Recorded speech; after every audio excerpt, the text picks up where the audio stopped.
La Llorona. Consumida la conquista y poco más o menos a mediados del siglo XVI, los vecinos de la Ciudad de México se recogían en sus casas con el toque de queda. Avisado por las campanas de la primera catedral, a medianoche y principalmente cuando había luna, despertaban espantados al oír en la calle tristes y prolongadísimos gemidos, lanzados por una mujer a quien afligía sin duda honda pena moral o tremendo dolor físico.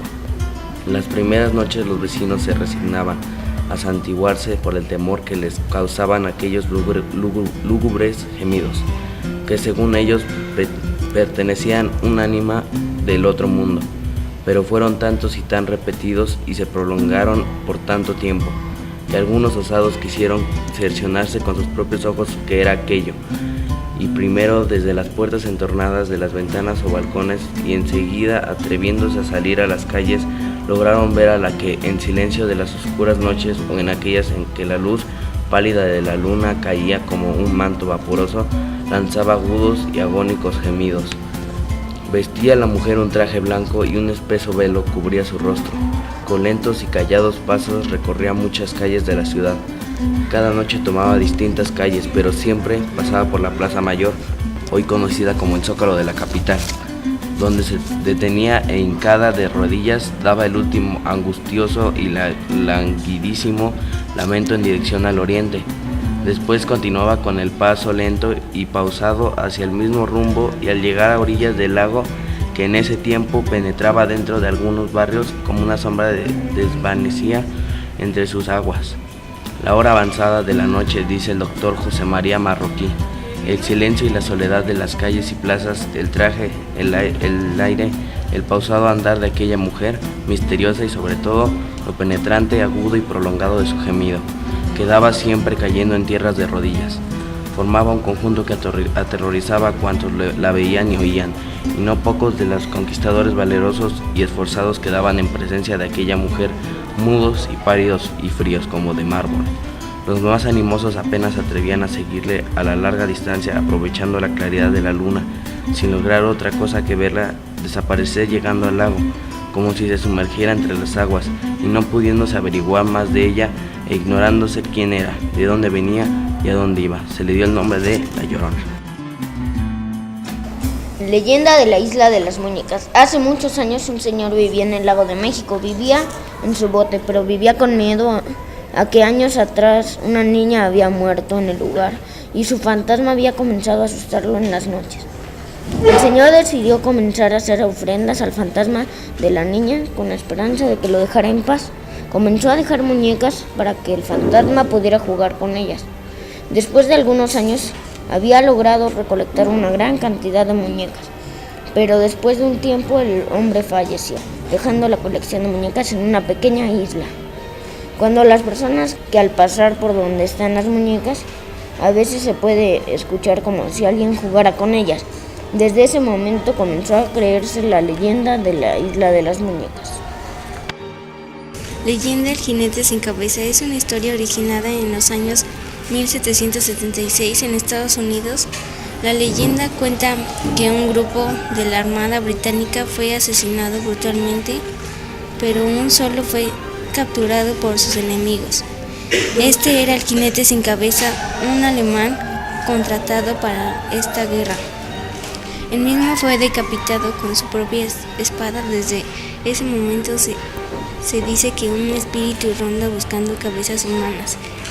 Este jinete fantasmal es acompañado por su caballo negro con cola de cabellos de cabezas decapitadas de sus víctimas, ojos rojos inyectados de sangre y sangre de sus víctimas en patas y cuerpo. El jinete sin cabeza ataca sorpresivamente a sus víctimas. Ellos escucharán primero un relinche fantasmagórico proveniente de su caballo negro, y a los segundos la víctima será sorprendida cuando su cabeza sea decapitada por el jinete sin cabeza de manera brutal y rápida con su espada. La leyenda del jinete sin cabeza es una historia originada en los años 1776 en Estados Unidos.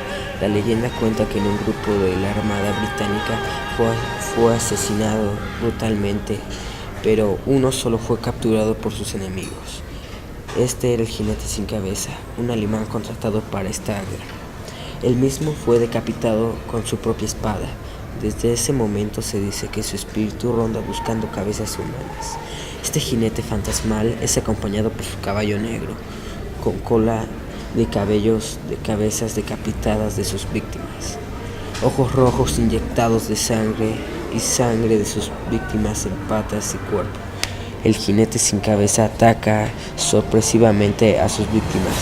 Ellos escucharán primero un relinche fantasmagórico proveniente de su caballo negro, y a los segundos la víctima será sorprendida cuando su cabeza sea decapitada por el jinete sin cabeza de manera brutal y rápida con su espada. Y luego se las pondrá de manera burlona para asustar al resto de los acompañantes de la víctima que lograron sobrevivir a este jinete. Luego se escuchará la risa del mismo alejándose y desapareciendo de poco en la niebla. Esta leyenda fue tan importante en Estados Unidos y en el resto del mundo que se dedicó a dar vida a su propia película. La piel del venado. Los mayas cuentan que hubo una época en la cual la piel del venado era tan distinta a como hoy la conocemos. En ese tiempo tenía un color muy claro, por eso los venados podían verse con mucha facilidad desde cualquier parte del monte. Gracias a ello, era presa fácil para los cazadores, quienes apreciaban mucho el sabor de su carne y la resistencia de su piel, que usaban en la construcción de sus escudos para los guerreros. Por esas razones, el venado era muy perseguido y estuvo a punto de desaparecer del Mayab. Pero un día, un pequeño venado bebía agua cuando escuchó voces extrañas. Al voltear, vio que era un grupo de cazadores que disparaban sus flechas contra él. Muy asustado, el cervatillo corrió tan veloz como se lo permitían sus patas, pero sus perseguidores casi lo atrapaban. Justo cuando una flecha iba a herirlo, resbaló y cayó dentro de una cueva oculta por matorrales.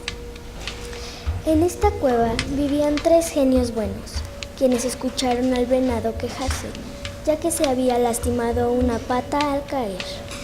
Compadecidos por el sufrimiento del animal, los genios aliviaron sus heridas y le permitieron esconderse unos días.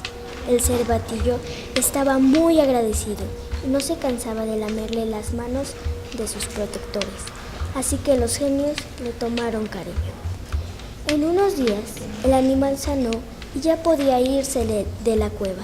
Se despidió de los 3 genios, pero antes de que se fuera, uno de ellos le dijo: «Espera, no te vayas aún. Queremos concederte un don. Pídenos lo que más desees».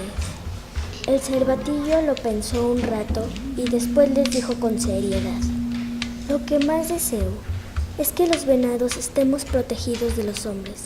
¿Ustedes pueden ayudarme?». «Claro que sí», aseguraron los genios. Luego lo acompañaron fuera de la cueva. Entonces, uno de los genios tomó un poco de tierra y la echó sobre la piel del venado, al mismo tiempo que otro de ellos le pidió al sol que sus rayos cambiaran de color al animal. Poco a poco, la piel del cervatillo dejó de ser clara y se llenó de manchas, hasta que tuvo el mismo tono que la tierra que cubre el suelo del Mayab.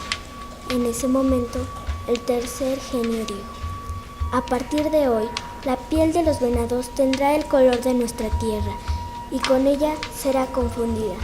Así los venados se ocultarán de los cazadores, pero si un día está en peligro, podrán entrar a lo más profundo de las cuevas. Allí nadie los encontrará». El cervatillo agradeció a los genios el favor que le hicieron. Corrió a darle la noticia a sus compañeros. Desde ese día, la piel del venado representa a el Mayab.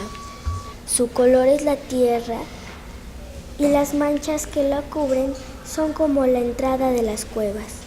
Todavía hoy, los venados sienten gratitud hacia los genios, pues por el don que les dieron muchos de ellos lograron escapar de cazadores y todavía habitan la tierra de los mayas.